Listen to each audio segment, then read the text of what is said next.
The path of progress in Qigong practice. That is going to be the topic of this episode of Qi Life.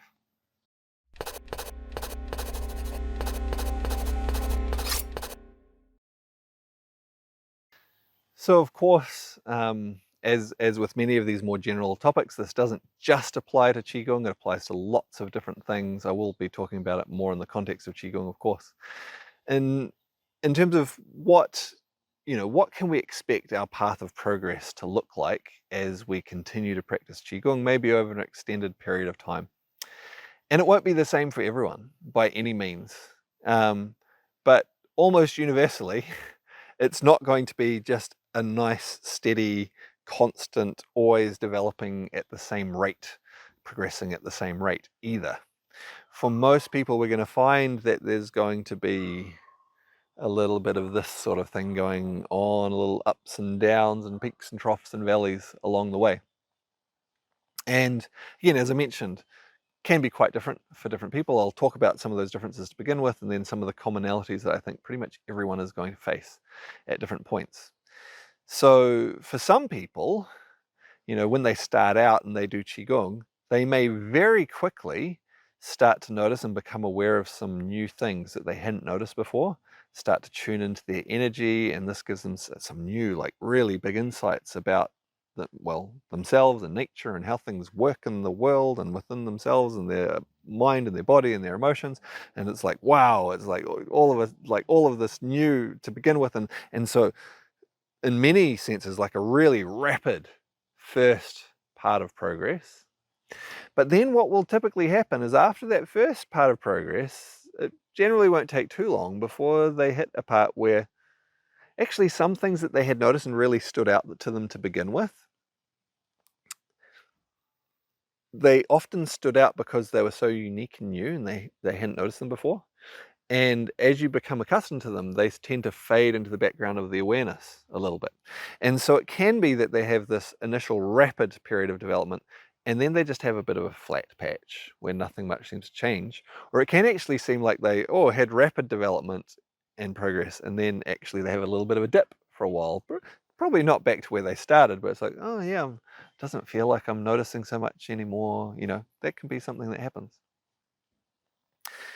Flip side of this, for some other people, they might do some Qigong practice, and I think generally, hopefully, they'll notice at least something to begin with, right? Because otherwise, why would they keep doing it?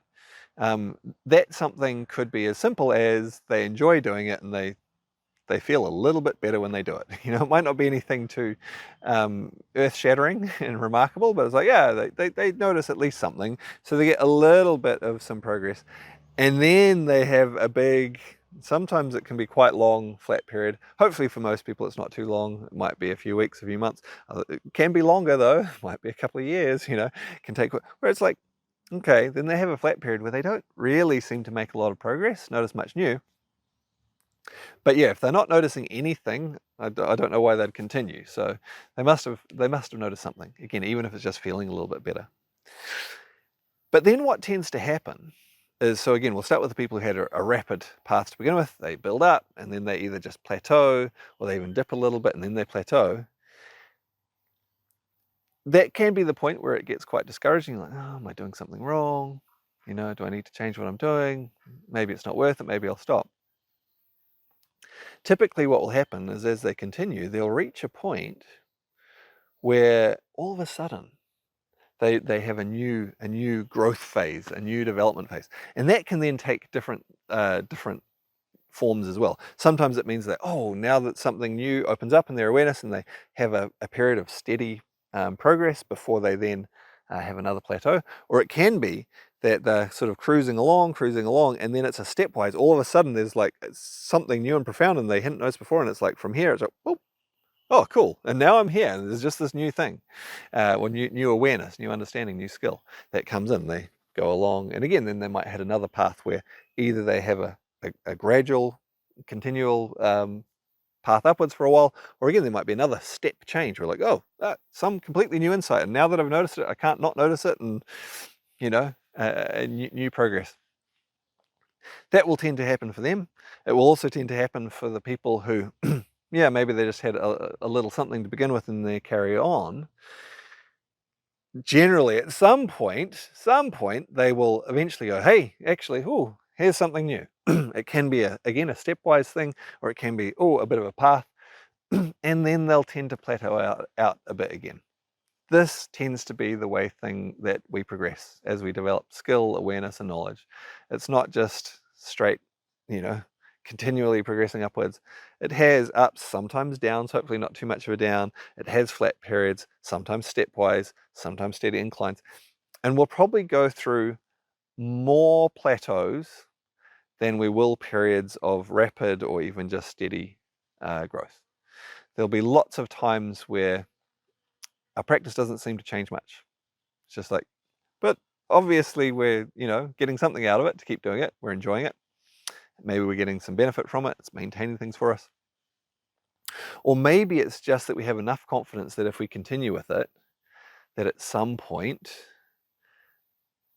if there's something that we haven't developed already, that's going to come out of it. And that can be part of it as well. During these times, it's good to be gentle with yourself. It's good to take value just in doing the practice, rather than being too attached to any outcome of like when you might develop some new skill, some new awareness. Just go like, okay, well, just enjoy it for what it is. Get the benefit out of it every day, and let whatever progress come when I'm ready. Because sometimes there's a lot that needs to go on internally. Sometimes there's little things that we need to process with our mind before we're ready to understand something new. Other times there's things that need to shift and change in how we use our body, but the changes are so subtle, so small that we don't really notice them happening. And then when we're ready, then we're ready to understand something new, experience something new. It can also be during these times that when we're in a plateau and it's a long plateau, that sometimes it's helpful to get some advice or some feedback from an experienced Qigong teacher, because having someone else look at what you're doing, give you some guidance, might be able to help move you into that next phase of growth and development a little bit sooner. They might be able to give you some really useful advice. But at the same time, there's nothing wrong with just continuing with the practice. And generally, you'll find that you reach a certain point where you head into your next phase of growth and development anyway. All right, hopefully that's maybe useful for someone, depending where you're at with your Qigong practice. It might be that you're right at the beginning and like curious about how things might go for you, or it might be that you've just hit your first plateau and you're wondering what's going on. I don't seem to be getting anywhere here. Or it might be, probably, if you've been practicing for a while, like quite a while, you've probably been through quite a number of these different things where you've had stepwise changes. You've had periods of rapid development. You've had periods where you've felt like you've gone backwards. You've had periods where it seems like things have been flat for a while, and then you've had new change after that. And you've probably experienced, each of these types of phases of development at multiple times at this point. So you probably know exactly what I'm talking about. What's your experience been like? Maybe you can leave a comment below in terms of what your path through Qigong has been like. Whether you're a beginner and you're just starting out, you could tell us about that.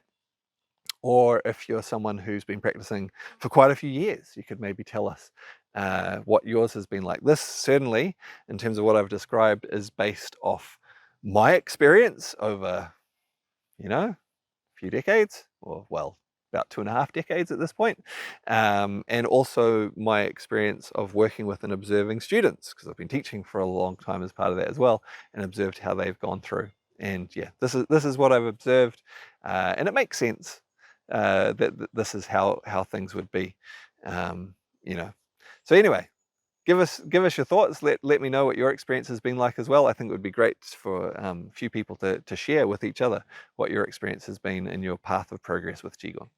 All right, I look forward to seeing you on another one soon.